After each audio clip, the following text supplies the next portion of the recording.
Mayo 22, 2024 ay sumiklab itong di umano'y encounter sa pagitan ng trupa ng pamahalaan at grupo ng mga rebelde sa bulumuduking bahagi ng bayan ng Calatrava, Negros Occidental, at tumambad itong isang bangkay na kung saan ay sinasabing membro di umano ng rebelding grupo, ngunit may mga usapan din na ito daw ay isang magsasaka na nadamay lamang sa naturang bakbakan.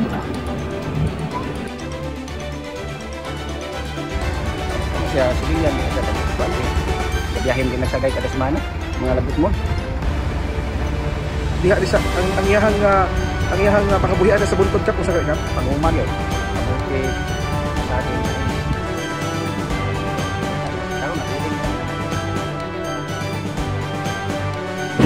Kung totoo man na ito ay isang civilian lamang na nadamay sa naturang bakbakan, ay di talaga maiwasan sa isang gera na mayroong tinatawag na collateral damage. Kaso nga lang, magiging kawawa ang pamilyang maiiwan.